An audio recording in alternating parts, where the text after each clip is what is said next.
Bonsoir à tous et bienvenue dans le monde inconnu. C'est toujours avec beaucoup de plaisir que nous vous retrouvons sur ces antennes pour partager avec vous des moments de spiritualité, des moments de métaphysique, du décryptage des mystères de la vie. Au programme ce soir, vous aurez la chronique qui va se faire en deux parties, la réflexion, la page pratique, la possibilité de participer à cette émission en nous envoyant les messages au numéro qui va s'afficher au bas de votre petit écran. Je ne suis pas seule sur ce plateau, je suis avec le professeur Herman Yeglipot qui est d'ailleurs le concepteur de cette émission, à qui je dis bonsoir. Bonsoir Georgette Baumé, un bonsoir renouvelé à tous ceux qui nous suivent à travers Canal 2 International et YouTube. Voilà. Comment vous allez, professeur Herman Yeglipot? Très bien, je vais bien. On peut juste savoir comme ça ce que vous avez mangé aujourd'hui? Non, je n'ai pas mangé. J'ai bu beaucoup d'eau, voilà. Et bon, peut-être les fruits, voilà. Vous ne mangez jamais, professeur Herman Yeglipot? Pas forcément les jours de l'émission, parce qu'il y a trop à réfléchir. D'accord. On va proposer à nos téléspectateurs la première partie de la chronique.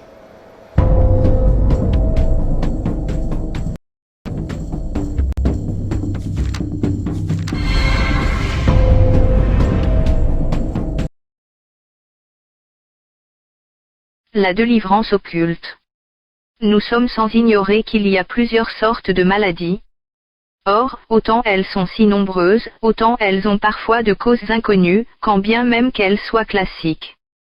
Toutefois, nous ne manquons pas de nous retrouver devant une situation médicale d'une longue liste des maladies prétendument inguérissables, malgré la propagande de la technologie ou la modernité vantée dans ce milieu. Le pire est que très souvent, il est question des maladies bien connues, diabète, hypertension, insuffisance rénale, cancer, etc. Sauf que de cette liste relevant toujours de ce milieu hospitalier, viennent ainsi s'ajouter des maladies dites rares, alors que la plupart d'entre elles ont de noms précis, hormis des maladies virales qui sont sans nom réel, portant tout simplement les lettres de l'alphabet: hépatite virale, A, B, C, etc. Citons entre autres quelques maladies rares digestives, anomalies congénitales de la motilité intestinale, maladies inflammatoires intestinales, polyposes intestinales de l'enfant, entéropathie d'origine immunitaire, etc. À côté de cette catégorie de maladies cliniquement détectables, il y en a celles qui, médicalement parlant, sont plus prisées, mais difficiles à dépister. Ces genres de maladies sont orientés chez ces prétendus médecins, censés à agir quand même, quitte à faire n'importe quoi, les psychiatres, considérés comme pratiquant la médecine de l'âme. Au cours de cette édition, tout en restant sous le prisme des recherches métaphysiques, nous allons aborder la question de la cure d'une délivrance occulte. Le résultat de nos recherches nous permet de savoir si de tels cultes concerneraient quel genre de maladie. Grâce à la bonne utilisation des principes actifs issus des plantes, longtemps avant, la quasi-totalité des maladies étaient guérissables. Il suffisait simplement que le thérapeute de l'époque en soit véritablement compétent. Il n'avait pas de médecin utilisant des principes actifs de synthèse et artificiels. C'est pour cela qu'on appelait des praticiens de cette époque des guérisseurs et non des tradipraticiens. Sans risque de nous tromper, nous pouvons qualifier la première catégorie de ces maladies cliniques, dites classiques, comme étant de maladies du jour, à savoir infectieuses, inflammatoires, métaboliques et autres. Qu'avec la deuxième catégorie, métaphysiquement parlant, des maladies cliniquement non détectables, elles sont taxées du monde des ténèbres, sorcellerie, envoûtement, enchantement, etc. Il est à noter que longtemps avant, un bon thérapeute était doté des facultés qui lui permettaient de voir les phénomènes concernant les causes de maladies, issues du jour que de nuit. C'est ce qui lui permettait de mieux s'occuper des malades frappés par les causes occultes et ou classiques, en même temps. Il pouvait être ce féticheur qui, à l'aide de ses oracles, pouvait interroger les esprits, génies, ou même les mânes des personnes défuntes ou ceux des animaux tués et devant se venger cruellement en causant des maladies. Tout ancien initié veuille à ce qu'on ne nie pas de la puissance traditionnelle pour ne point être châtié. De même, les enfants qui n'honorent plus leurs ancêtres sont punis. La délivrance est un terme utilisé lorsqu'on est convaincu que la personne est concernée par une maladie occulte par possession. Chez les exorcistes, vrai ou faux, il est question d'un esprit qui habite dans un malade. Avant le siècle dit des Lumières, les sciences secrètes étaient désignées sciences hermétiques. Les clés de ce langage hermétique étaient entre les mains des initiés, c'est eux qui en saisissaient la portée ésotérique. Pour les néophytes, les explications que nous vous apportons ici ne peuvent que paraître vides de sens, si oui, de simples allégations. Tout ce qui semble appartenir au domaine du surnaturel ou de l'irrationnel fut décrié et rejeté. En réaction à ce rationalisme systématique, s'élaborèrent alors les premières grandes doctrines modernes de un minute occultisme occidental. Ceci est récupéré de nos jours, en l'éveil spirituel qui nous vient des mouvements religieux dits « Église d'éveil ». Ici, un grand nombre de personnes est dans une logique de croire au surnaturel. Malheureusement dans ce milieu, on nie à l'existence de toute cause traditionnelle, et attribue quasiment les causes de toutes maladies occultes à une sorte de possession diabolique, et ils pensent que, seule la prière peut en venir à bout, d'où le terme de la délivrance. Résultat, à ce titre, il y a plusieurs sortes de délivrance, une cure consistant à débrasser une personne de la sorcellerie, des manœuvres de l'envoûtement, d'un sort, ou d'une pratique issue de la magie noire, les fétiches, etc. Il n'est pas forcément question du diable. Pour parvenir à un bon résultat, il y a une panoplie d'interventions catégorisées en de cures de délivrance ou de quelque chose d'autre. Tous les moyens susceptibles de donner une bonne réponse de guérison, devra être issus de la science fondamentale exercée essentiellement à base de l'occulte.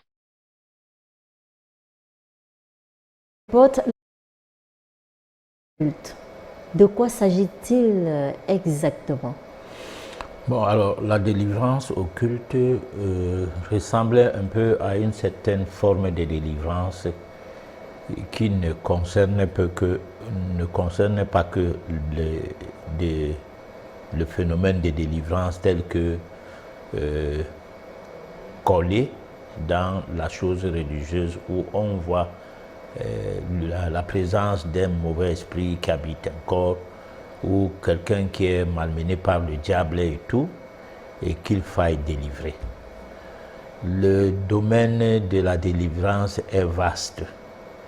Ça ne ressemble pas un peu à quelque chose de limité sur la diabolisation de la vie d'un individu, mais ça ressemble un peu à quelque chose qui prend des connotations avec l'être dans sa vie, tenant compte du fait qu'il y a un côté généalogique, c'est-à-dire déjà même à partir de ses arrière-grands-parents, il s'est passé des choses qui peuvent être de nature à imprimer une certaine malédiction, s'il faut utiliser les termes à leur place et parler de manière terre à terre.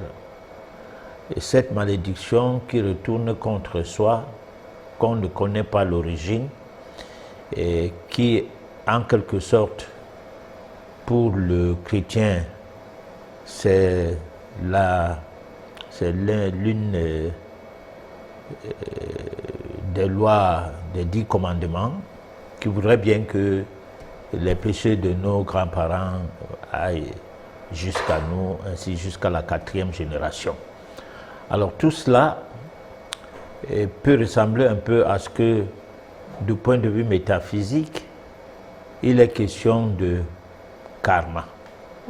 Donc, la malédiction peut bien vouloir à ce que vous ayez une cure spécifique, qu'on essaie de faire un travail spécifique sur vous, et qui ne serait donc pas un travail de délivrance, mais un travail de purification.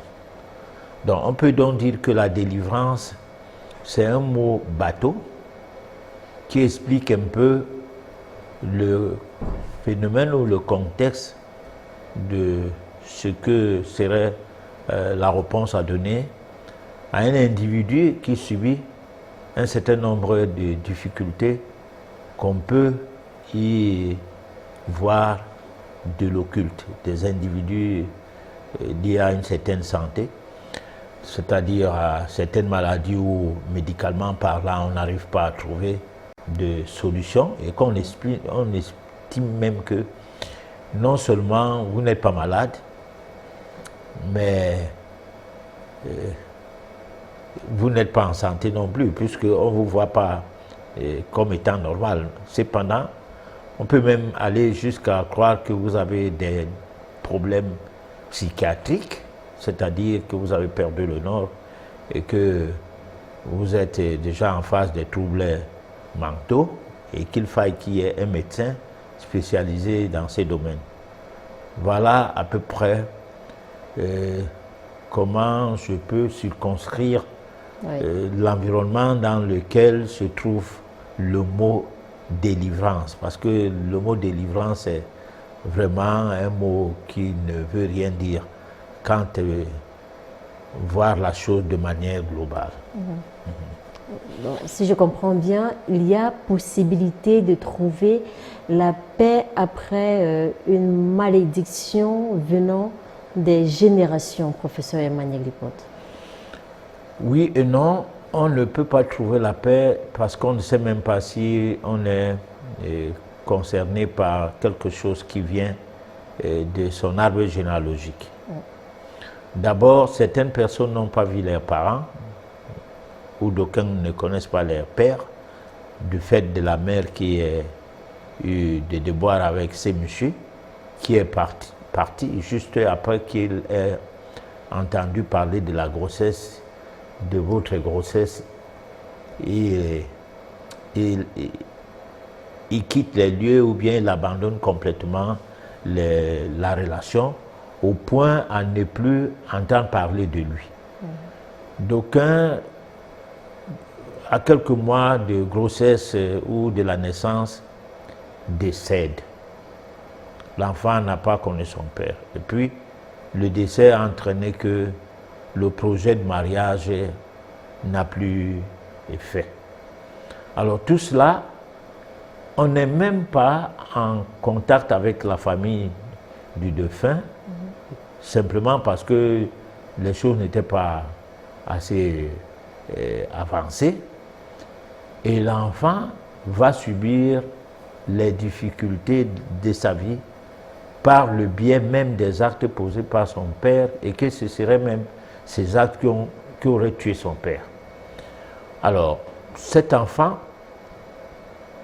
c'est vrai, peut-être qu'on peut prier, je ne sais pas quoi, et il s'en sort, mais je ne crois pas que vous pouvez cracher en l'air, au lieu que les crachats retombent sur vous. La prière prend ça et dépose ça sur la tête d'une autre personne, puisque dans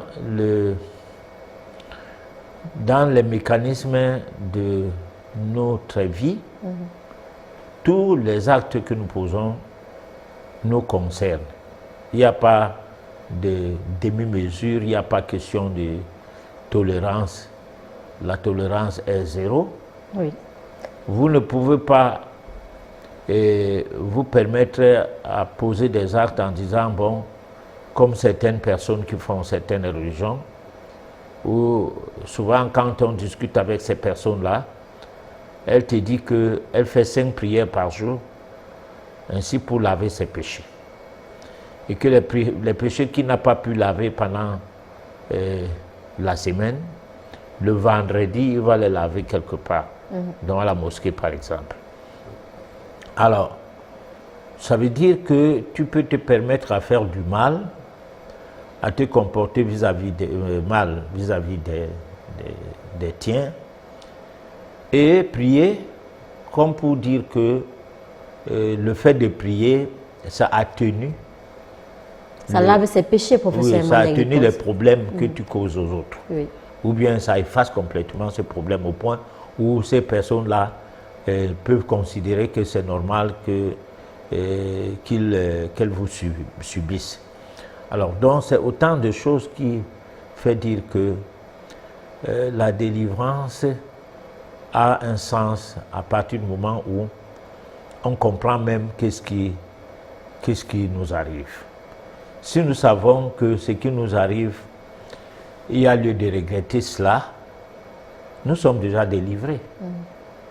Bon, parce que là, la délivrance n'est pas ici comme un phénomène qui concerne une possession, un esprit qui nous possède et qu'il faille faire quelque chose pour que cet esprit-là parte. D'accord. La délivrance ici, c'est que nous sommes peut-être possédés par nous-mêmes, par nos actes et par notre comportement, et qu'on se délivre de cet ego excessif, de notre arrogance, de notre manière d'agir, croyant que nous avons raison d'agir comme ça, et que finalement, on se rend compte que ce n'est pas comme ça que les choses allaient ou devraient se passer. D'accord. Bon, donc là, on a fait de l'auto-délivrance. Alors, si on peut avoir d'autres mécanismes de délivrance, je me remets à toi parce que je suis là pour répondre aux questions. Voilà. Professeur Emmanuel Lipote, allez-y, d'autres mécanismes de délivrance. Et puis, est-ce qu'il existe plusieurs? Alors, est-ce que vous pouvez nous citer tous les mécanismes de délivrance qui existent? Bon, il peut arriver que vous vous retrouvez dans un sanctuaire ou bien dans un cours d'eau, dans un environnement qui est un sanctuaire à ciel ouvert, où il y a une chute d'eau et on lave les gens à cet endroit pour les purifier. Voilà. Ça c'est des pratiques qui sont anciennes et qui sont là même, quand je dis anciennes, bien avant les églises de la colonisation, tant arabe que occidentale. Ces pratiques consistaient à laver des gens sous forme d'un certain rituel qui, parce que envoûté ou parce que ensorcelé, c'est-à-dire qu'il y a eu des pratiques contre l'individu qui est en situation de maladie occulte et qu'on ait fait la voyance, hein, oui, dont on peut parler des oracles, qu'on ait pu déceler exactement la cause du mal. Parce qu'en fait, le véritable problème des maladies telles que nous avons essayé de citer des multitudes de maladies qui sont classiques, qui peut-être certaines de ces maladies aussi sont concernées par l'occulte. Parce que quelqu'un peut avoir un diabète qui n'y comprend rien jusqu'à on lui coupe les membres, le pied une fois, une deuxième fois, le deuxième pied est coupé, quelques mois après il meurt ou bien quelques semaines après cette intervention il décède.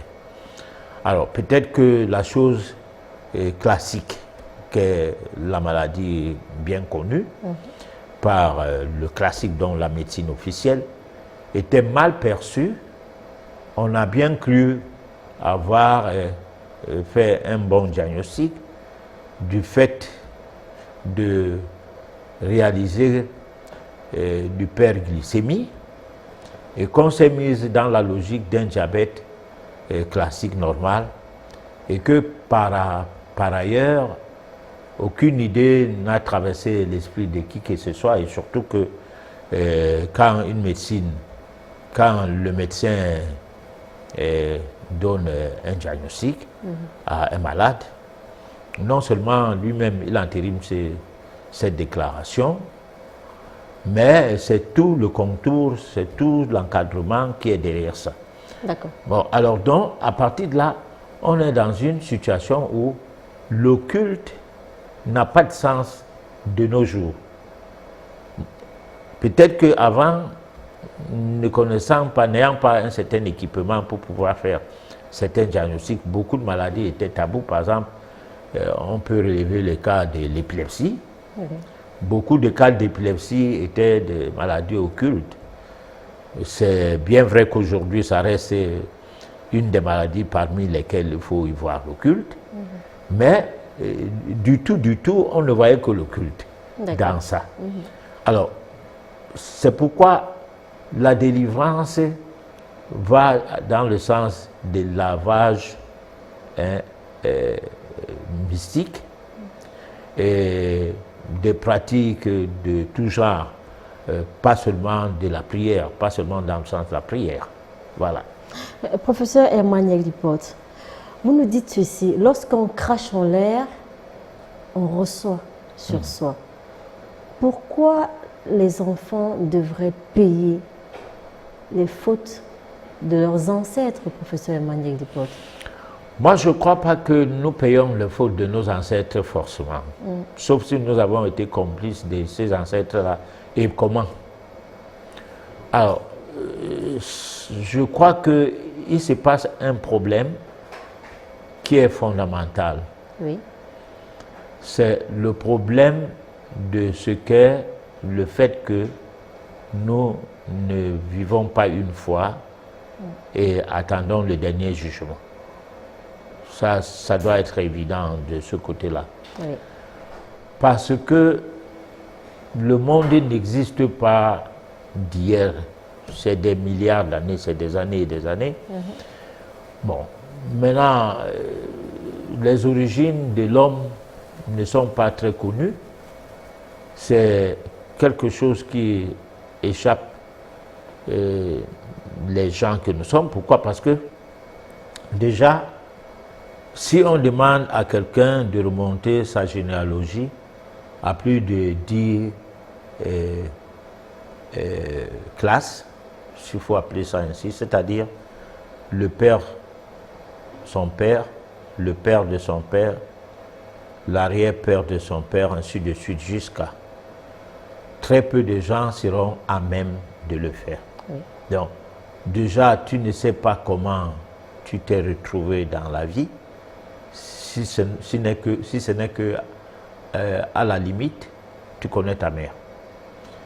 Parce que elle t'a allaité et puis tu as la chance de l'avoir. Contrairement à d'autres enfants qui ont eu après leur maman dès que nés. Bon. Mais tu ne peux pas savoir forcément qui était l'arrière, tes aïeux quoi, en règle générale, parce que ce n'est pas une histoire si simple. Et voilà comment nous voulons savoir comment les choses ont commencé. En essayant de nous abreuver sur les écrits de certains livres, ne fût-ce que la Bible, bon, on peut déjà parler d'Adam et Ève.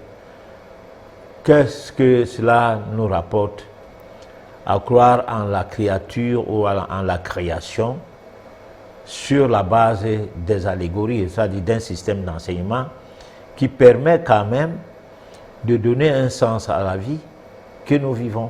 D'accord. Donc c'est très compliqué de savoir assez de choses. Mais ce qui est vrai, c'est que souvent les choses qui nous arrivent, si nous disons qu'on ne peut pas cracher en l'air, ça retombe sur une autre personne, c'est des choses qui nous arrivent pour avoir vécu une vie avant. Nous avons posé des actes, croyant les avoir échappés, et au cours de cette vie, nous nous retrouvons face à nos actes. Ça s'explique comment? Si par exemple, vous tuez quelqu'un, un enfant, à l'insu de tout le monde, personne ne sait ce qui s'est passé, et le voisin récupère le corps de son fils ou de son enfant, l'enterre, tu n'es pas punissable, toutes les enquêtes ont échoué et tout. Bon, tu es tranquille, tu peux même dire partout que tu n'as jamais tué, que tu n'as pas les mains couvertes du sang, comme d'autres gens, et puis mourir en toute dignité, personne ne t'en voudra. Alors, mais qu'est-ce qui t'arrivera par la suite dans une prochaine vie, de constater un jour dans une autre vie qu'on tue aussi ton enfant. Et cette fois-là, dans les mêmes conditions que tu avais tué l'enfant de l'autre, et puis ça commence à très mal te faire réfléchir et tout, mais sans toutefois avoir le ressentiment des actes posés au cours d'une vie antérieure.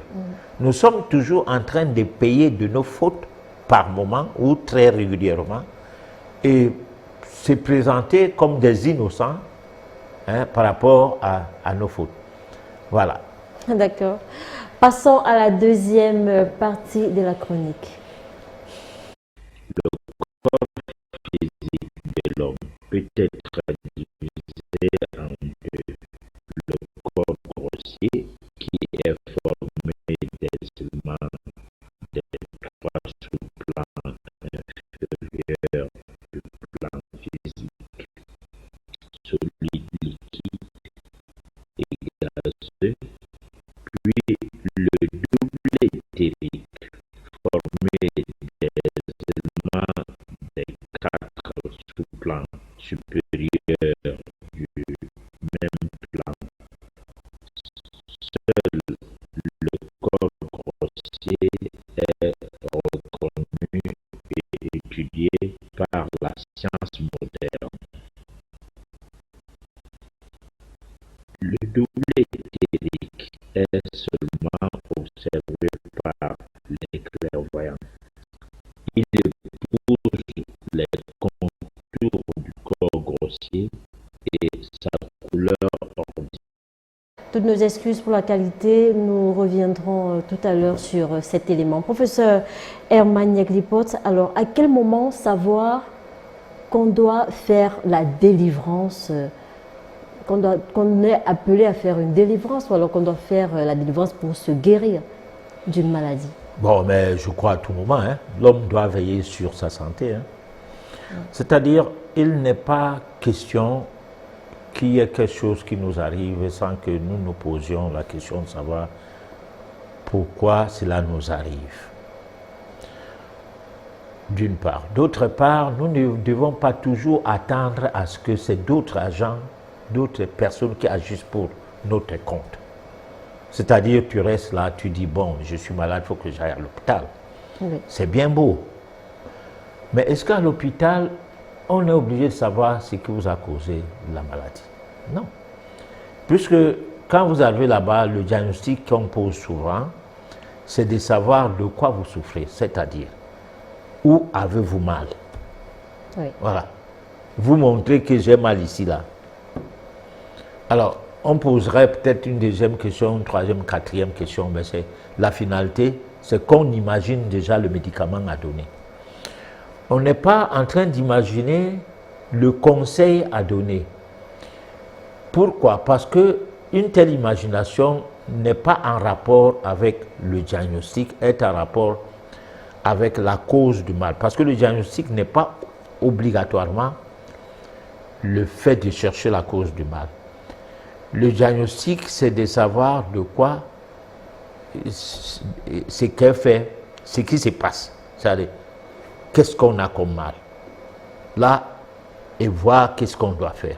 Parce que la cause du mal peut être du genre que vous aviez peut-être une indigestion et que à cause de cette indigestion, vous développez une migraine, c'est-à-dire, disons, les maux de tête, je ne sais pas, de quelque nature que ce soit, et que vous vous voyez obligé de prendre des médicaments, abandonner la piste de purifier le tube digestif. Pourquoi? Parce que on ne fait pas cas du dysfonctionnement du tube digestif, du genre le trop plein du côlon, une certaine constipation opiniâtre qui va jusqu'à provoquer une mauvaise circulation du sang et à partir de là, les maux de tête surviennent. Si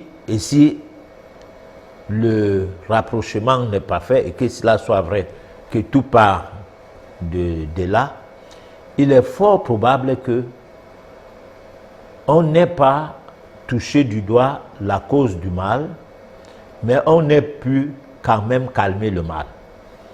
Alors, par contre, l'individu qui part se soigner, qui peut se poser la question, ça fait une semaine, je ne fais pas les selles, ou 2 semaines, plus de 10 jours, je ne fais pas les selles. C'est quelle histoire? Puis je mange plusieurs fois par jour sans problème.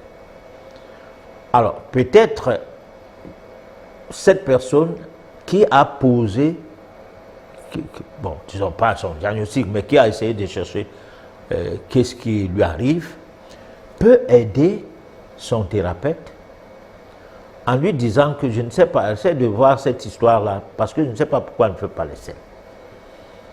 Alors, ça peut attirer l'attention selon la formation du thérapeute ou selon que, en dehors de la formation du thérapeute, les expériences personnelles du thérapeute peut l'amener à dire que tous les malades que je reçois ici qui ont le problème d'indigestion quasiment ont les mêmes réponses. Il faut que je fasse attention, que je demande à la personne de ne pas boire les calmants, mais plutôt de chercher à refaire sa digestion en lui donnant des conseils allant dans ce sens et en lui rappelant, en lui donnant un rendez-vous, disons 48 heures après, pour voir si ces conseils-là ont donné quoi, même 24 heures après. Alors, à partir de là, la personne aura aidé à ce qu'on l'aide. Mais si vous partez, il y a des gens, il y a des éruptions cutanées, c'est-à-dire sa peau est couverte d'éruptions, des gales ou bien je ne sais pas quoi. Cette personne, on lui pose la question, mais ça a commencé comment? Oh, mais c'est commencé, je ne sais pas, j'ai vu ça, je viens de m'apercevoir, il y a il y a 2 jours que j'ai constaté cela. Je ne sais pas que les sucreries qu'il boit, l'alimentation, tout ce qu'il fait serait de nature à contribuer à ça, parce que à lui parler de ça, même dans ses sens, ça devient un problème. Il dit que depuis quand on boit telle chose, ça fait une éruption cutanée, comme s'il en connaissait les composants. Peut-être la personne qui lui pose ces questions a minutieusement étudié les tenants et les aboutissants des composants de ces liquides et tout. Lui, non. Mais ne veut pas en entendre parler. Il dit, j'ai mal, j'ai une peau mal fichue. Je suis venu chercher la guérison. Toutes les questions que tu poses là n'ont pas de sens. Voilà comment les choses se passent souvent avec certaines personnes. Alors, on fume de la cigarette, ça ne nuit pas à X, ça nuit à Y. Alors, on s'appuie sur X pour dire, mais attends, si la cigarette dérangeait les gens, pouvait être facteur de certaines maladies, pourquoi telle personne fume, n'a pas les mêmes problèmes? Pourtant, nos organismes ne sont pas les mêmes. Nous n'arrivons pas à encaisser tout ce que nous consommons comme déchets de la même manière. Donc, il faut souvent faire attention. D'accord.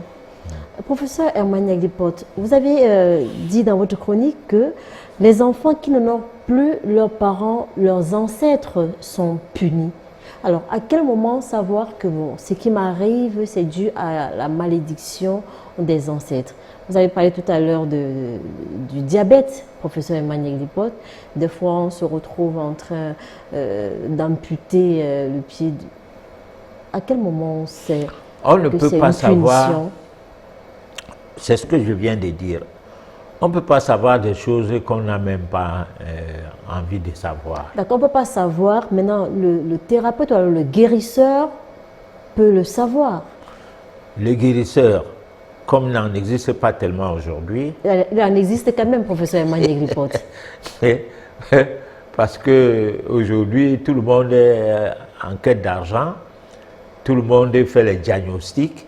Même dans la médecine traditionnelle, les gens disent, lorsqu'on vient avec le diabète, et on est venu avec l'examen, et je donne le médicament ou mes produits, et quelqu'un boit, et il guérit parce que je lui demande de retourner faire ses analyses après. Quand il revient, il n'est plus diabétique, donc il est guéri. Qu'est-ce qu'il a soigné? Il a soigné le diabète. Alors, si le modèle des soins est le genre imposé. Oui. Parce que si par exemple, ça va du fait que on est au Cameroun, vous sortez d'une région du Cameroun avec votre modèle, vous imposez ça à tout le monde dans toutes les régions du Cameroun, ce serait pas facile. Il faut que ça soit un modèle décolonisé, donc la néocolonisation continue à entretenir le topo à travers un système scolaire pour que cela tienne. Alors, ça veut donc dire quoi? Ça veut dire que aujourd'hui tout le monde soigne sur la même base, sur le même modèle des hôpitaux. Si vous... Oui, allez-y. Voilà. Et le modèle des hôpitaux voudrait que on soigne la maladie, non le malade. Et pourtant, le malade peut avoir plusieurs, disons, maladies sur la base d'une. Voilà, je m'explique. J'ai dit tout à l'heure que on peut avoir une indigestion qui va provoquer les maux de tête. À vouloir soigner ces maux de tête-là de cette manière en mettant de côté le fait de partir sur la base de ce qui a provoqué le maux de tête, ça peut entraîner au niveau de la tête des tumeurs, c'est-à-dire des cancers au niveau du cerveau ou je ne sais pas quoi. Et là, ça sera une autre maladie qui vient s'ajouter à la première par le biais du fait qu'on a voulu soigner la maladie et non soigner le malade. Parce que soigner le malade, c'est chercher à comprendre comment la personne vit, quels sont les problèmes qui minent sa vie du point de vue alimentaire. Est-ce qu'il fait du sport? Est-ce qu'il respire bien? Est-ce qu'il est bien avec son environnement? Oui. Professeur Hermaniak Lipote, oui, là vous avez parlé de la méditation, de la cure de respiration et autres. Tout à l'heure, vous avez dit qu'il existe très peu de guérisseurs. Il en existe quand même. Alors, où les trouver? Non, je ne sais pas où trouver les guérisseurs. Comme pour donner une impression que je fais le recensement des gens qui sont restés avec la tradition. D'accord. Mais pour répondre à cette question, je sais que les gens qui sont les plus négligés en Afrique, c'est eux qui ont la science. Et ceux qui sont les plus négligés, il y a deux catégories dedans. Il y en a qui ont fait à peine l'école du blanc, ou qui n'en ont même pas fait, et qui ont des connaissances sur la base de la science fondamentale, la science pure, prêts à résoudre tous les problèmes qui peuvent nous arriver. Et il y a l'autre catégorie de personnes qui ont fait un peu l'école, qui doutent d'elles-mêmes en disant « moi je n'ai pas fréquenté suffisamment, c'est pourquoi je ne peux rien faire dans la vie ». Et puis maintenant, il y a la catégorie des toqués, les nous comme ça qui avons fait un peu plus. Et ceux qui ont planché, c'est ceux-là qui gâtent l'Afrique. Parce que on confond le modèle européen au modèle douin. On confond le modèle européen à tous les autres modèles douin. On pense que le modèle européen et occidental, c'est le modèle qui est le meilleur des modèles. Au point où vous trouvez quelqu'un qui est intellectuel de part de ce système scolaire, donc qui a tous les diplômes, mais il n'arrive pas à savoir comment on respire. Il ne sait pas comment on mange malgré qu'il a les diplômes de diététique ou bien de nutritionniste, je ne sais pas quoi. Il ne sait pas comment on boit de l'eau. Bon, il fait du sport parce que le sport encore c'est quelque chose qui est un peu vulgaire. Professeur Hermaniak Lipote. Bon, oui. Je peux? Oui. Est-ce que vous soignez les gens? J'ai l'impression que vous n'aimez pas parler de vous. Est-ce que vous soignez des gens? Bon, alors je ne parle pas de moi. Pourquoi? Parce que je pense que c'est pas en parlant de moi que ça sera utile que quelqu'un vienne me voir. C'est peut-être en m'écoutant si ce que je dis a un peu d'humilité, Oui. ou si je déplore une situation, parce que ce que je commençais à dire là tout à l'heure avant que tu ne me coupes, je déplore une situation. On ne peut pas avoir le titre de scientifique et qu'on ne vit pas scientifiquement ou qu'on ne sait rien de la science. Parce que la science, elle est basée sur l'observation, l'expérimentation et le résultat. En matière de science non corrompue, le résultat est inébranlable. En science corrompue, le résultat est tel qu'on fait du paracétamol, on a observé, on a expérimenté, on a eu le résultat à partir de ce produit du fait de calme douleur. Alors, c'est la science. On ne peut pas dire que ce n'est pas la science. Mais malheureusement, les effets indésirables du produit qui peuvent se transformer en pathologie, allant jusqu'à attaquer le système circulatoire, provoquer des prédispositions à l'organisme, des inflammations, des prédispositions aux inflammations à l'organisme, par le fait que ça va attaquer le foie, par exemple. Okay. Ce n'est pas intéressant dans cette science. Donc, on peut donc dire que c'est une science mercantile. Par contre, quand on parle, parce que là c'est une situation déplorable. Et lorsque on explique les choses sur la base des situations déplorables, celui qui a les oreilles écoute et entend et comprend. C'est pourquoi même Jésus disait, ils ont des oreilles, ils n'entendent point, ils ont les yeux, ils ne voient point. Alors, ce n'est pas à moi d'ouvrir les oreilles aux gens lorsque je suis à l'antenne. Mon rôle, c'est de décrire des situations pour ceux qui sont déterminés à voir leur vie, leur propre vie changer, peuvent se poser des questions et même venir me poser des questions sur qu'est-ce que je dis même comme ça souvent, comme pour critiquer même ce que je dis, pour que avec eux, on échange à pouvoir aller jusqu'au bout de mes idées que je n'ai même pas pu tout explorer au cours d'une émission donnée. Professeur, d'accord. Merci, voilà. Professeur Emmanuel Lipote. Nous allons prendre la réflexion, on va prendre la réflexion et l'évocation. Le corps physique de l'homme peut être divisé en deux. Le corps grossier, qui est formé des éléments des trois sous-plans inférieurs du plan physique, solide, liquide et gazeux, puis le double éthérique, formé des éléments des quatre sous-plans supérieurs du même plan. Seul le corps grossier est reconnu et étudié par la science moderne. Le double éthérique est seulement observé par les clairvoyants. Il épouse les contours du corps grossier et sa couleur ordinaire est d'un gris violet qui peut être plus ou moins atténué selon les réactions des autres corps subtils.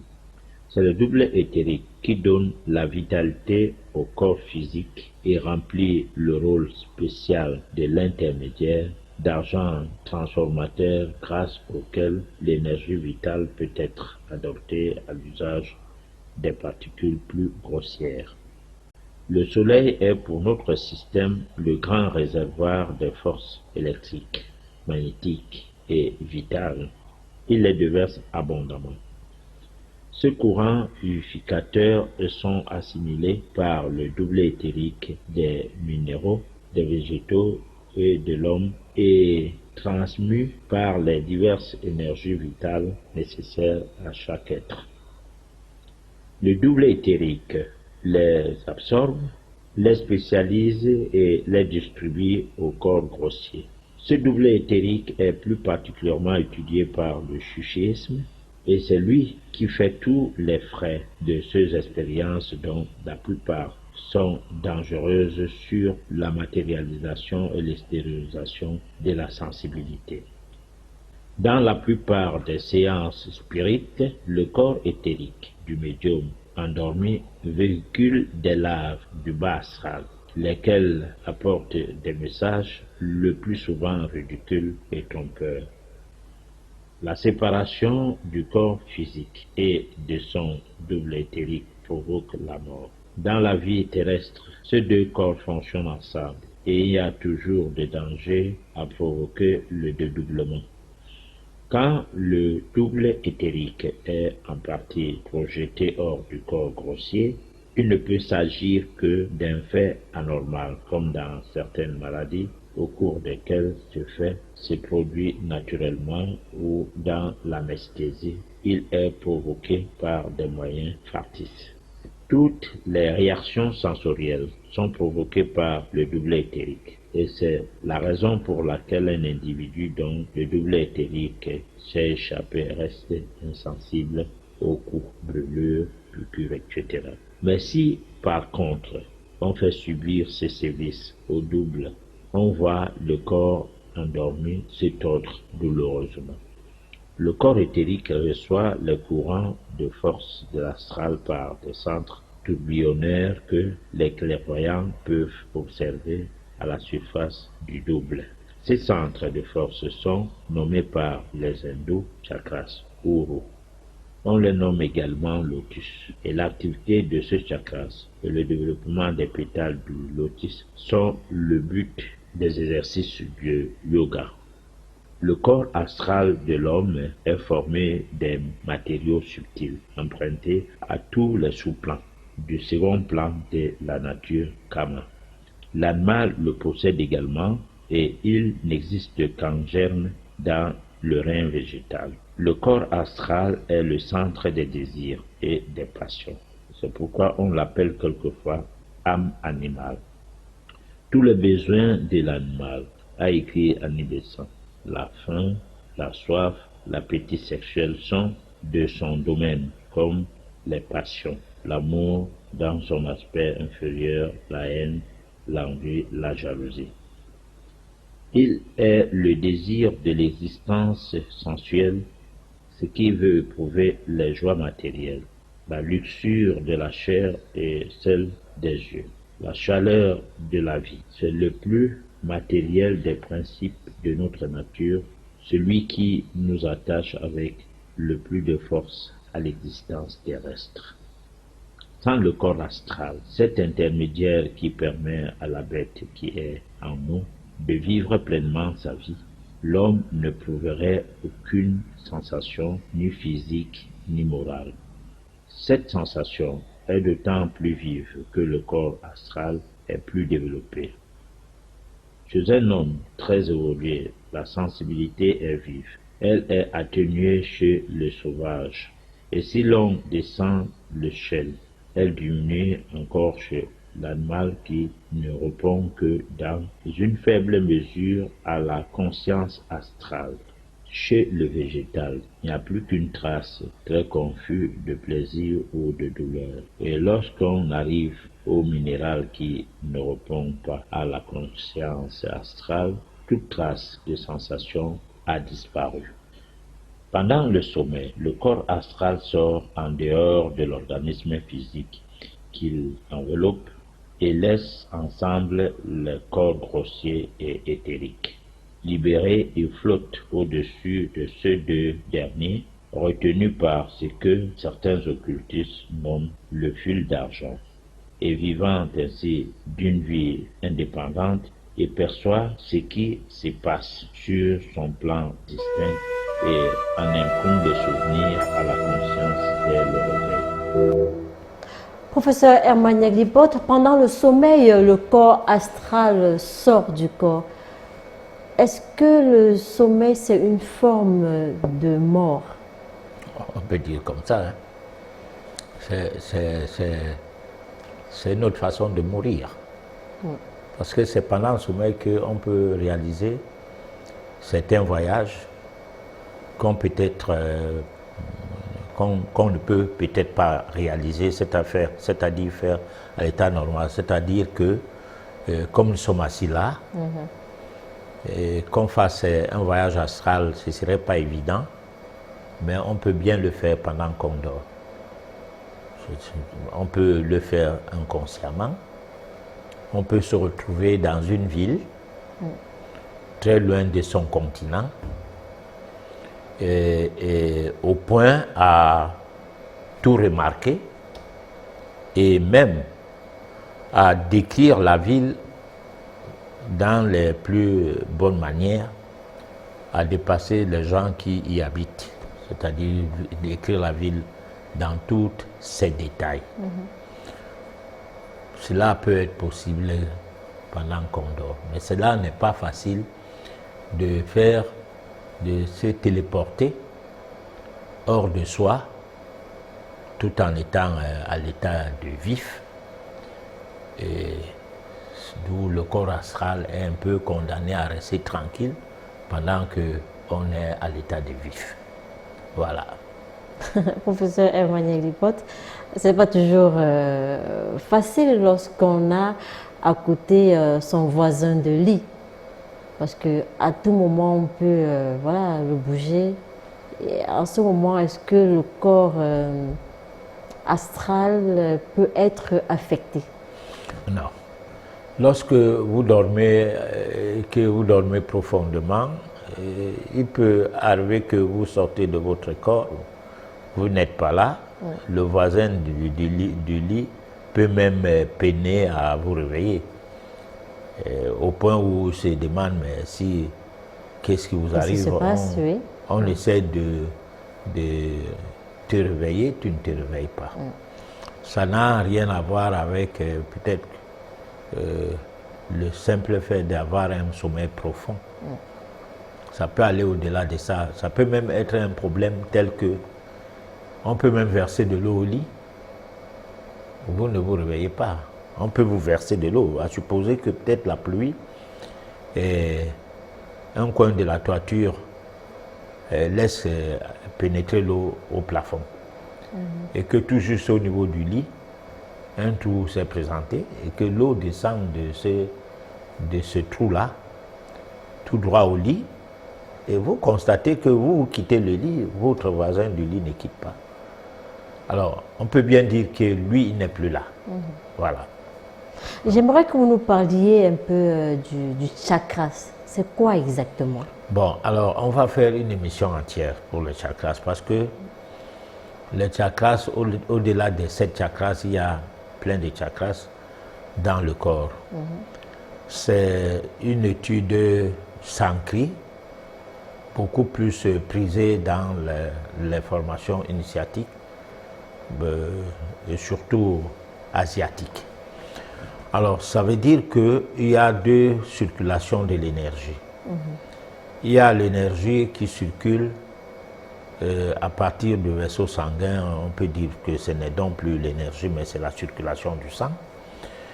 Et qu'il y a l'autre énergie qui circule en tant qu'énergie subtile, qui fait donc le contour allant de la base c'est au niveau sexuel, remontant la colonne vertébrale, descendant du devant, et se retrouvant encore au niveau de la base.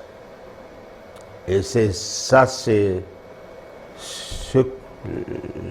cette circulation de l'énergie, c'est une énergie subtile qui bute à certains points, bon, qui sont comme, on peut dire, des organes de cette circulation, c'est-à-dire comme dans la circulation du sang, on rencontre les organes comme le cœur, le poumon, le foie et tout, qui reçoivent le sang. De même, les chakras partent du bas jusqu'au sommet, comme étant des fleurs, des fœtus avec plusieurs pétales, et reçoivent de l'énergie. Et le développement de l'être humain permet donc à ce que ces chakras-là puissent jouer fondamentalement les rôles. Parce que chaque chakra a son rôle.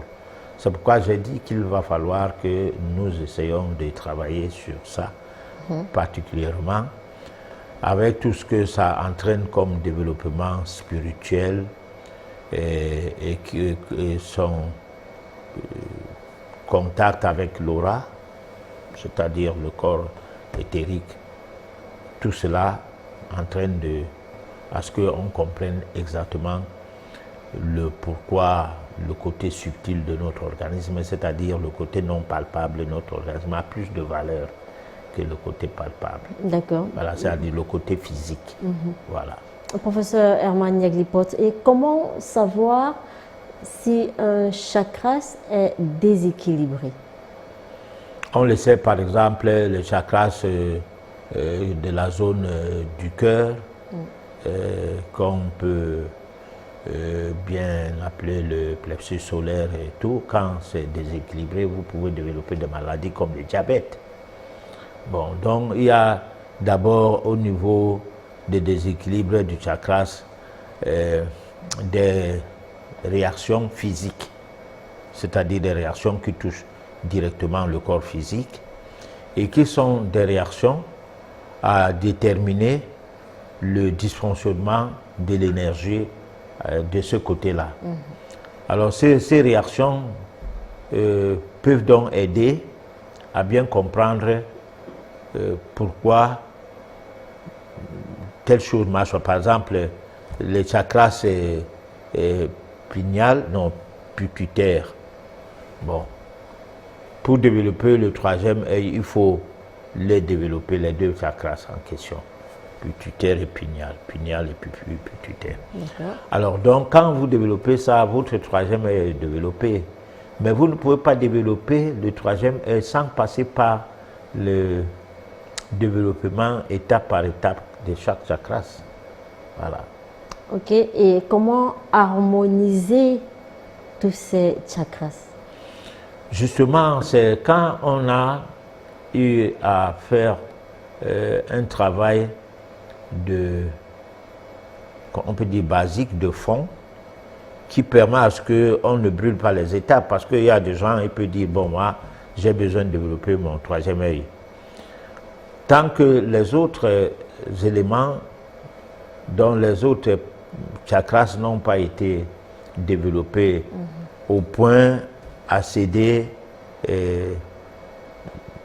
les témoins, à passer les témoins au chakra suivant, ainsi de suite, jusqu'à atteindre le niveau où maintenant on peut développer peut-être le troisième œil. Il est fort probable que cette manière de développer le troisième œil puisse entraîner des incidents ou bien des accidents.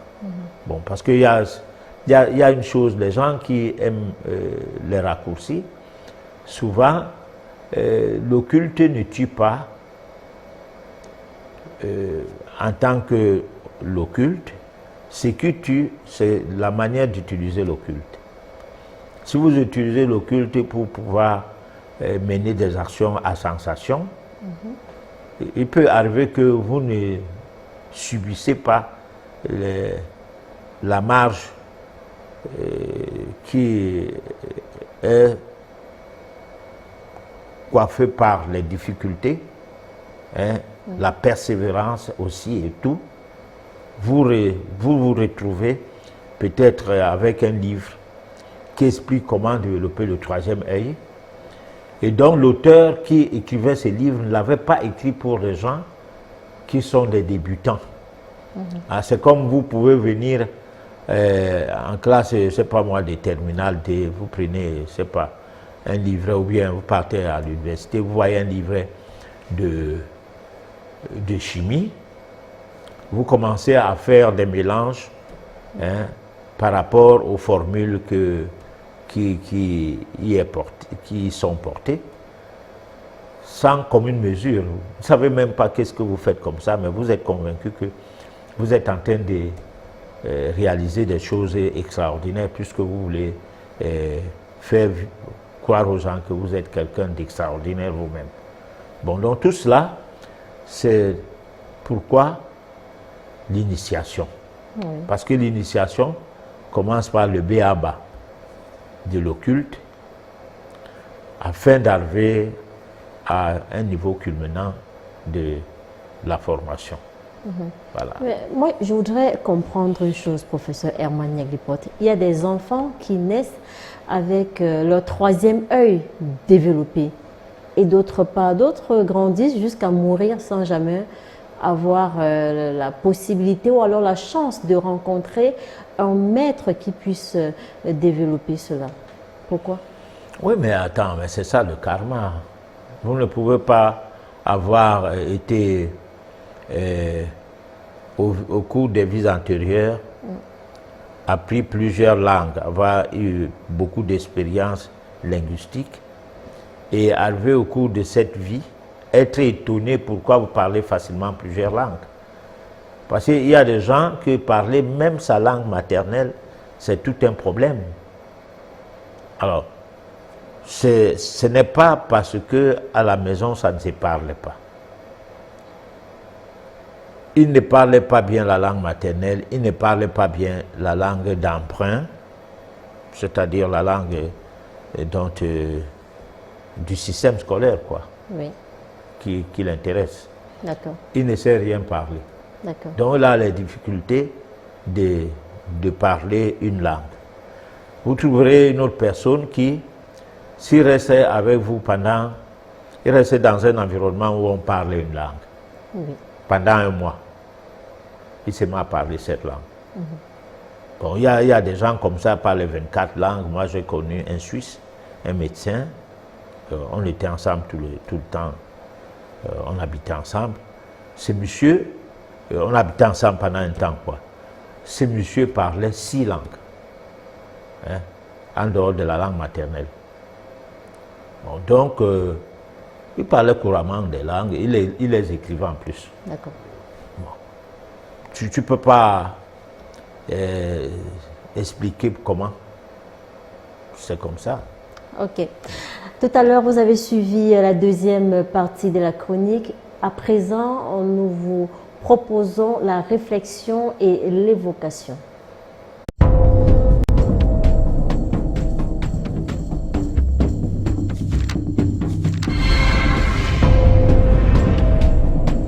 About the schizophrenia. There's no scientific basis for this whatsoever. Le métrazole agissait rapidement et était très lucratif. En une matinée, un seul psychiatre pouvait administrer un traitement de choc chimique à une 50aine de patients pour les rendre dociles. En 1939, le métrazole était si populaire chez les psychiatres qu'il était utilisé dans 70% des hôpitaux américains et dans la plupart des pays du monde. La rentabilité de l'insuline et du métrazole entraîna le développement d'une méthode encore plus rentable pour induire des convulsions endommageant le cerveau. How is electric shock therapy done? We use these electrodes. We place them on the patient's head like this, and then by means of this machine we pass a controlled electric current through the brain, just for a fraction of a second. The patient doesn't feel it. L'histoire de ce remède miracle débuta dans un abattoir à Rome. In Italy, in 1938, two Italian psychiatrists decided to observe that before slaughtering pigs, in order to make the pigs more docile, they would apply electrodes to their temples that were hooked up to wall current, and that this stunned the pigs, but it didn't kill them, and they could then slaughter them. Well, this gave them the encouragement to try inducing convulsions with electricity.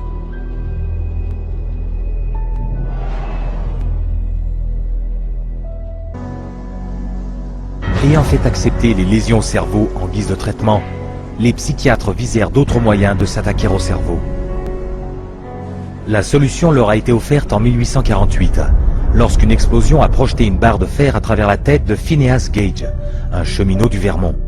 Gage a survécu, mais sa personnalité en a été profondément modifiée. 70 ans plus tard, le neurologue portugais Egas Moniz essayait d'obtenir un résultat similaire en perçant le crâne d'un patient et en injectant de l'alcool pur directement dans le cerveau, détruisant les tissus des lobes frontaux. Moniz appela cette nouvelle procédure une lobotomie. Le docteur Walter G. Freeman allait devenir le praticien le plus infâme de la lobotomie. Il avait découvert un moyen plus rapide de la pratiquer sans avoir à percer le crâne. There was no anesthesia. And he would just lift up the eye and stick nothing more than an ice pick right into the brain, right under the orbital bone, and then just rake the thing back and forth until he was satisfied that he had caused enough disruption of brain tissue, and then pull it out. Le docteur Freeman parcourut les États-Unis dans sa lobotomobile, taillant le cerveau de ses patients en public ou parfois dans son véhicule. Lorsque sa licence de chirurgien lui fut retirée après la mort de son dernier patient sur la table d'opération, le docteur Freeman avait pratiqué ou supervisé plus de 3500 lobotomies, dont plus de 25%, comme il l'a reconnu, avaient laissé ses patients dans un état végétatif. They lobotomized 1 million people in the 40s and the 50s and beginning of the 60s until they came to the conclusion that this was a destructive treatment. Bien que ces histoires de guérison miraculeuse furent vite dénoncées comme charlatanisme, les psychiatres inventèrent de nouvelles formes de psychochirurgie comme étant des soi-disant avancées médicales. I completely shudder from head to toe. And that's what I heard in my head when he drilled something in my brain. Northwest, actually, was sent to home.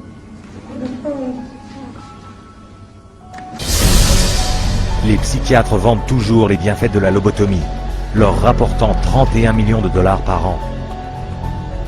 Mais lorsque la réputation de la lobotomie commença à se ternir, les psychiatres remirent vite l'électrochoc sous les projecteurs. Ils l'ont renommé l'électroconvulsivothérapie et administrent des anesthésiants pour étouffer les hurlements et des agents paralysants pour éviter de voir les contorsions de douleur des patients. The main misconception that people have about ECT is that it's new and improved. The new and improved refers strictly to these cosmetic improvements because, in fact, they make it easier on the witnesses. The person isn't shaking all over the table. They're paralyzed now. It isn't new, it isn't improved, it is worse. Every 10 years or so there tends to be, first of all, a denial that it causes any harm. Secondly, an acknowledgement that it might have caused harm, but here's a whole new approach, and now this one is blameless, without any research to back it up. The ECT machine can produce anywhere from 50 to 400 volts. It's the kind of energy that we use for industrial machinery that might be in a steel mill or a printing press, some large piece of machinery. It's an extraordinary amount of energy and it causes a great deal of damage. Si les histoires de prisonniers maltraités par des électrochocs sont largement divulguées, le voltage utilisé par les psychiatres pour donner des électrochocs peut être 33 fois plus élevé. Ces mauvais traitements sont le plus souvent donnés aux plus vulnérables. Les 2 tiers des personnes soumises aux électrochocs sont des femmes, chez qui on a diagnostiqué un syndrome prémenstruel, des troubles de la ménopause ou une dépression post-partum. La moitié des patients soumis aux électrochocs sont des personnes âgées. Aux USA, 3,6 fois plus de personnes reçoivent des électrochocs après l'âge de 65 ans, âge qui donne droit à la sécurité sociale. Quelles en sont les conséquences? 40 000 morts et un nombre incalculable de gens avec des lésions au cerveau et sans espoir d'une vie normale. Pour un coût d'électricité de 12 $, les psychiatres ramassent rien qu'aux États-Unis 5 milliards de dollars. Mais le prochain remède miracle qu'ils ajoutèrent à leur arsenal rapporta plus que jamais du fait que c'était plus rapide, meilleur marché et que ça pouvait faire de chaque homme, femme et enfant un patient à vie. Professeur Herman Yeglipot, avez-vous un commentaire à faire? Ah, c'est l'histoire du monde, hein. La psychiatrie, son évolution et ses déboires. Une médecine qui n'a pas de système de diagnostic fiable. On ne peut pas passer par le sang pour déterminer les problèmes des troubles mentaux. On ne peut pas faire le scanner et circoncer exactement de quoi il est question. Bon, mais on soigne. Voilà, on soigne. Alors donc c'est une histoire de notre monde qui n'enseigne pas la santé, mais qui enseigne la maladie. On ne cherche pas à comprendre les problèmes qui détruit le bien-être d'un individu, c'est-à-dire le problème lié directement à l'absence de troubles psychologiques, l'absence de malaise, de douleur et tout. Qu'est-ce qu'il faut pour qu'un être ne soit pas malade? D'accord. Voilà. On va prendre la page pratique, la foi aveugle.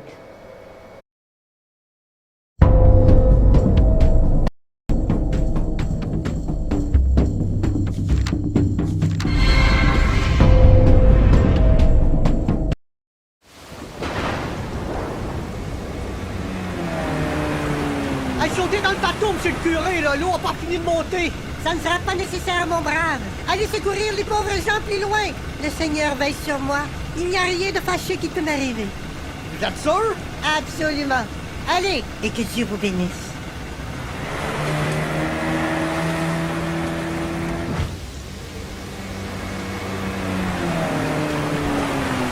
OK, sautez dans le bateau, monsieur le curé, là. On va se casser. Non, non, non, non, non, non. Vous êtes trop. Je risque de vous faire chavirer.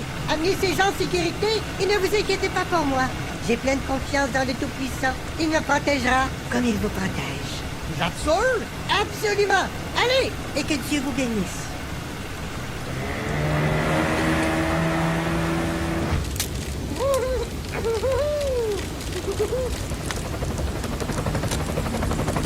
OK, ça suffit, monsieur le curé, là. Donnez-moi votre main, puis ça presse. Non, non, non, non, non. J'ai vu un petit minou au sommet de l'arbre là-bas, là. Allez vite le secourir. Et ne vous inquiétez pas pour moi. Je vous le dis, mon ami, le Seigneur Tout-Puissant veille sur moi. Vous êtes sûr? Absolument, absolument. Allez, et que Dieu vous bénisse.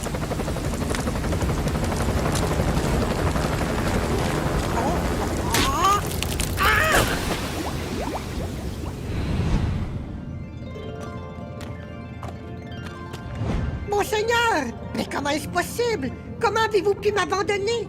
Hey, le cave! Je t'ai envoyé 2 bateaux puis un hélicoptère! Professeur Emmanuel Ripote, la foi aveugle. Ouais. Le Seigneur veille sur moi. Je laisse tous mes problèmes entre les mains de Dieu. Hein? Oui. Donc, au lieu de chercher à travailler, à faire quelque chose, on est là pour prier. Voilà. On garde la foi. On garde la foi qu'on aura à manger en priant par un travail qui va sortir, qui va venir, qui tombera du ciel et les années passent. Dieu pourvoira. Voilà. Professeur. Chers téléspectateurs, c'est votre moment. Vos messages sont attendus au numéro qui s'affiche au bas du petit écran. On va prendre le SOS téléspectateur.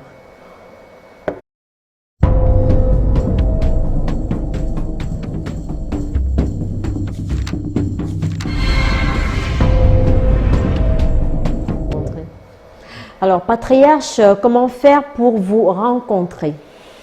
Bon, alors, on appelle après l'émission, surtout le lendemain. On peut passer par les réseaux sociaux. On peut passer par les réseaux sociaux. Celui qui veut vraiment me rencontrer peut soit passer par notre site internet www.afriquenature.cm.net. Il aura les possibilités de nous rencontrer, d'échanger avec nous, de voir qu'est-ce qu'on peut faire ensemble. Là, il n'y a pas de problème à ça. Voilà. Okay. On n'est pas celui-là qu'on ne voit pas ou bien qu'on ne rencontre pas. Okay. Alors, quelle est la différence entre occultisme et exorcisme? C'est Raoul de Yassa qui nous envoie ce message. L'occultisme, c'est l'ensemble des éléments qui entrent dans l'abstrait, c'est-à-dire qu'on ne peut expliquer de manière concrète à toute personne donnée.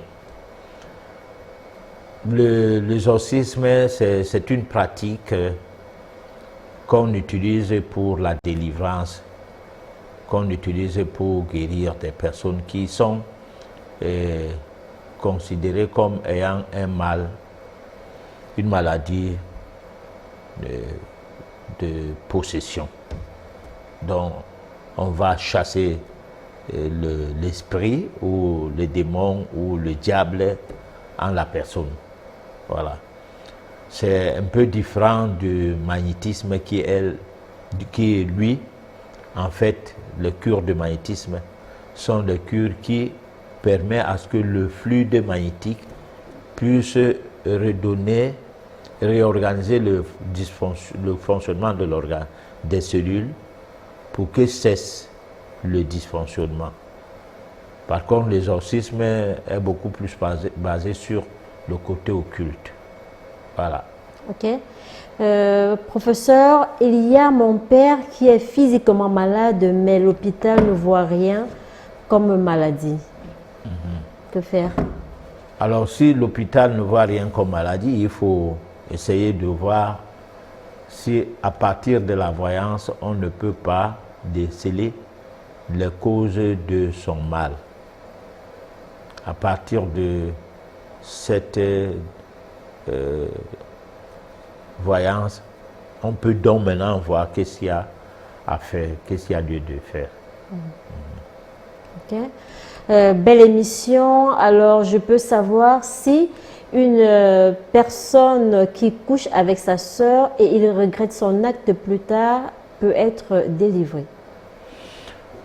Déjà, je ne sais pas si coucher avec sa sœur, ça veut dire quoi du point de vue métaphysique, au point où la question soit répondue sur la base de la délivrance ou pas.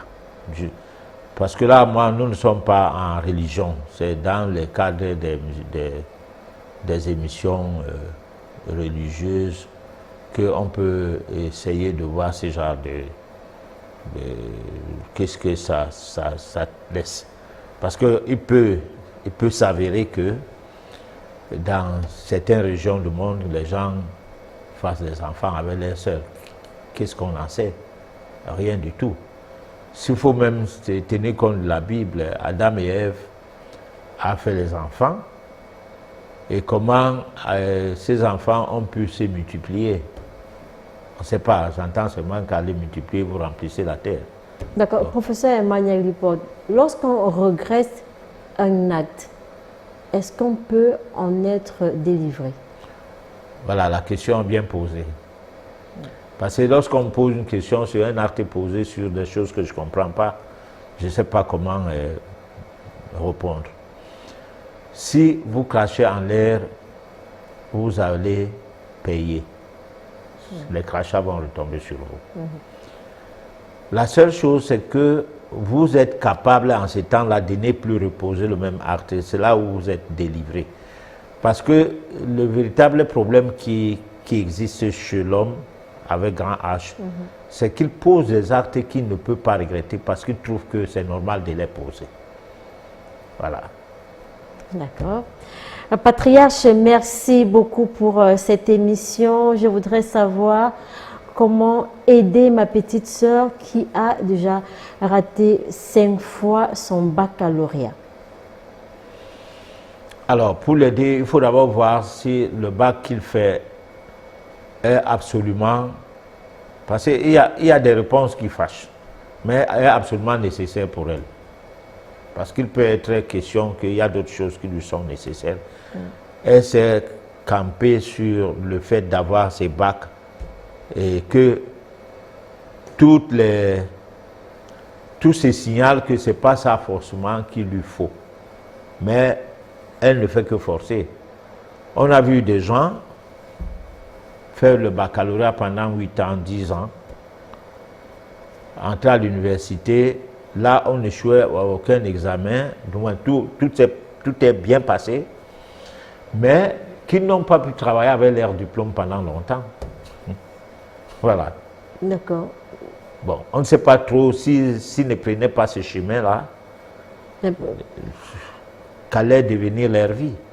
Professeur Emmanuel Lipold, des fois, ce sont des blocages, professeur.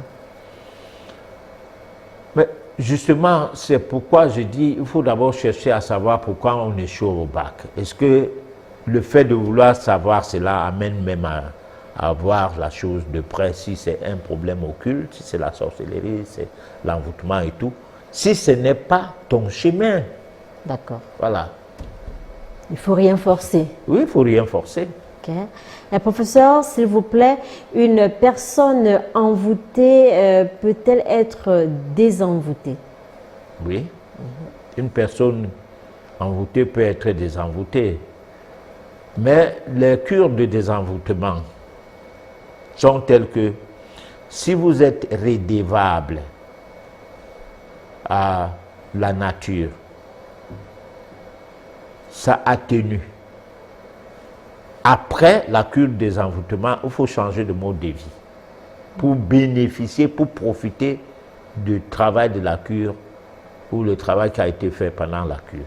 D'accord. Mais si par exemple vous aviez une difficulté de vous lever d'une maladie, de marcher et tout, et que après la séance de désenvoûtement, instantanément vous commencez à marcher.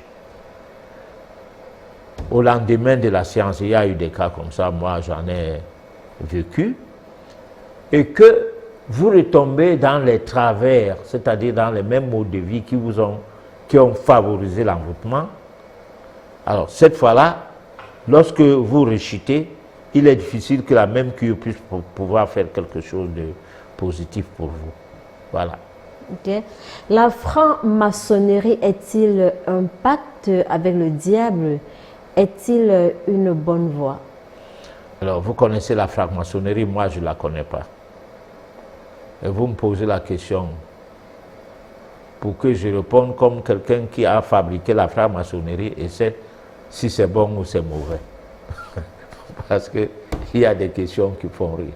Vous savez déjà ce que c'est que la franc-maçonnerie, mais allez sur les réseaux sociaux, allez bagarrer avec ceux qui disent c'est bon et ceux qui disent c'est mauvais.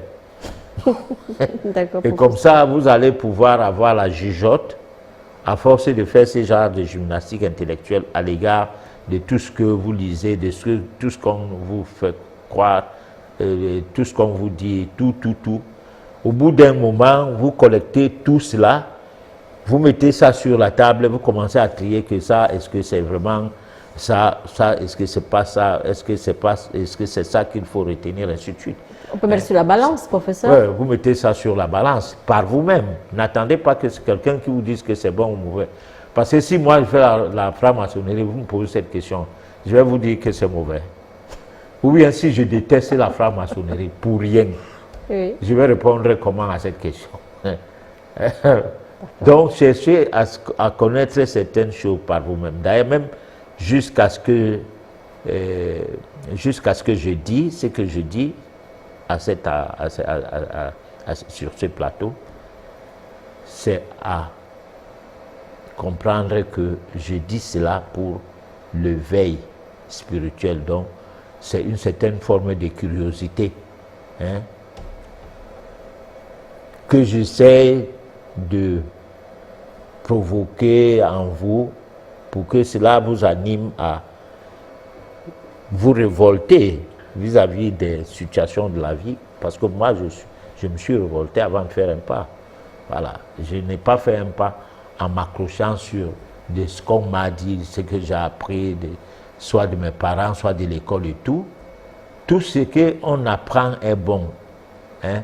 Maintenant, il faut que de tout ce qu'on a appris, on soit capable de comprendre. Parce que apprendre et comprendre, c'est deux choses différentes. C'est là où se trouve le hic. Voilà. Pour quelqu'un qui échoue dans presque tout ce qu'il fait dans sa vie, qu'est-ce qu'il lui faut? La voyance. Tu fais d'abord la voyance. Si la voyance est la chose la moins chère. Mais sinon, je conseillerais l'étude de vie métaphysique qui vous permet de savoir qui vous êtes, pourquoi vous êtes là, même si vous ne savez pas d'où vous venez et où vous irez après. Parce que le véritable problème de l'homme, c'est qu'il n'arrive pas à savoir d'où vient-il, pourquoi il est là et quelle est la suite à attendre de sa vie après cette vie. Voilà. Okay. Je voulais savoir si ma délivrance est possible ou bien je dois souffrir toute ma vie, comme elle m'a dit, parce que j'ai visité les marabouts et certains maîtres spirituels, mais à chaque fois, elle le paye pour qu'ils ne fassent pas le bon travail. Je suis vraiment désespérée. C'est Armand depuis Marois. Là, vous vous trompez. Hein? Pour être désenvoûté complètement ou délivré, peut-être il faut des sacrifices. Longtemps avant, on tuait les bêtes. On pouvait tuer un bouc, on pouvait tuer un coq. On pouvait même sacrifier une autre personne, pourquoi pas. Voilà. C'est des pratiques qu'il y a eu. Donc aujourd'hui, certaines de ces pratiques, on a compris que ça n'a pas toujours de la valeur. Mais il y a un sacrifice à faire. C'est se faire de la peine à ne pas manger n'importe quoi, à ne pas boire n'importe quoi, à ne pas se soigner n'importe comment, à bien vouloir accepter la souffrance. Tout cela, au bout d'un temps, comme la souffrance est la chose la plus prisée de la vie, c'est même ça qui est maîtresse pour notre vie. Au bout d'un temps, on sort complètement de l'auberge, ta vie refait surface ou bien fait surface. Aux grandes dames de tout le monde est étonné de vous voir vivre une autre vie maintenant, y compris vous-même. Donc, on ne peut pas dire que, parce qu'on a visité des marabouts, des guérisseurs, je ne sais pas quoi, des tradipraticiens, des médecins, pour un cas, ça n'a pas marché, qu'on n'a pas réussi. Lorsqu'on n'a pas croisé les bras, on va finir par se retrouver que pour avoir payé le prix du sacrifice, et que le sacrifice jusqu'alors n'était pas totalement payé, parce que la santé n'a pas de prix, mais le sacrifice a un prix. Si le prix, lui, il est 1 million, et que vous ayez payé 950 000, ou bien 991 099 000, il manque 1 franc. Vous n'avez pas encore payé tout le sacrifice. Le bonheur ou la délivrance dont vous attendez, vous espérez, ne peut pas être là. Voilà. D'accord. Voilà. On va prendre ce message d'Antoine de Lacbo. J'ai envie de savoir comment reconnaître une personne qui a le 3e œil. Moi, je n'ai pas d'éléments indicatifs qui puissent aider à une personne qui ne cherchait pas à s'initier elle-même, mais qui cherchait à voir les gens qui sont sorciers. Il les reconnaît, il voit les gens qui ont le 3e œil, il les reconnaît et tout. Ce que je peux dire, ou que je puisse dire, est que le 3e œil relève de ce que vous pouvez rencontrer une personne qui est clairvoyante, qui peut vous raconter les histoires vous concernant, sans toutefois qu'il soit forcément un voyant classique. Voilà.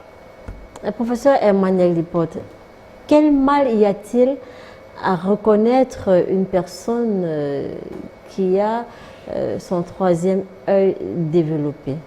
Si vous allez reconnaître quelqu'un comment? Prenons par exemple, si on vous met quelques remèdes aux yeux, qui vous permet de voir les sorciers, ce qu'ils font dans les ténèbres. Oui. Et vous venez là, vous les regardez, ils vous voient. Et ils vont vous faire du mal. C'est pourquoi il faut d'abord se prémunir.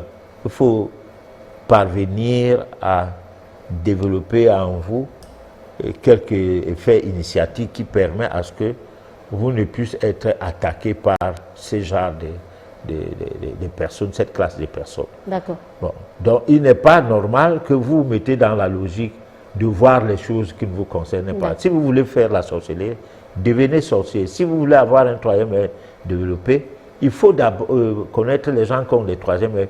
Il faut tout d'abord s'initier. D'accord.